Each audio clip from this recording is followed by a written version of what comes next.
অংকিতা দত্তই যিটো গোচৰ কৰিছিলে ইণ্ডিয়ান ইউথ কংগ্ৰেছৰ প্ৰেছিডেণ্টজনৰ বিৰুদ্ধে, সেই গোচৰটোত বিভিন্ন ধাৰা সন্নিৱিষ্ট হৈ আছিল।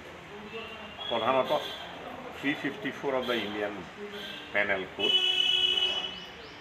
সুপ্ৰিম কোৰ্টৰ বিভিন্ন নীতি নিৰ্দেশনা আছে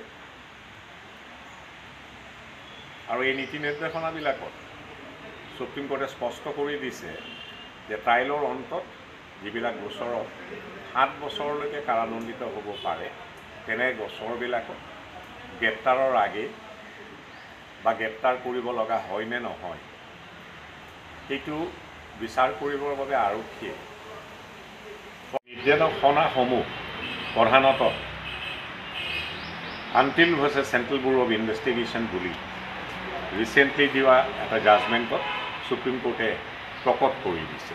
আৰু সেইবাবে যিহেতু অংকিতা দত্তই যি গোচৰ তৰিছিলে, সেই গোচৰত 354 ধাৰা সন্নিৱিষ্ট হৈ আছে আৰু তাৰ কোৱাণ্টাম অফ পানিছমেণ্টটো নিশ্চিতভাৱে 7 বছৰৰ তলত ধাৰ্য কৰা আছে আৰু সেইবাবে এই নটিচ আৰক্ষীয়ে তেওঁৰ ওপৰত জাৰি কৰিছে।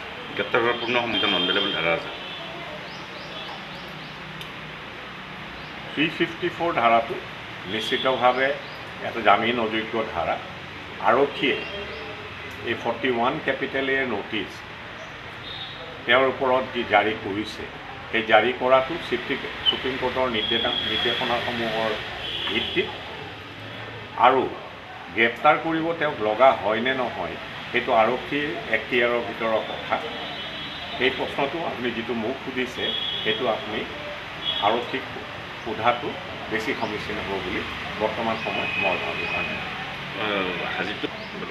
তেওঁ যিহেতু এজন ভাৰতীয় নাগৰিক, ভাৰতীয় সংবিধানত বিশ্বাস কৰে, নিশ্চিতভাৱে আৰক্ষীয়ে যি নটিচ জাৰি কৰিছে তাৰ যি আইনী ব্যৱস্থা, সেই আইনী ব্যৱস্থা বিধিসন্মতভাৱে তেখেতে ল'ব।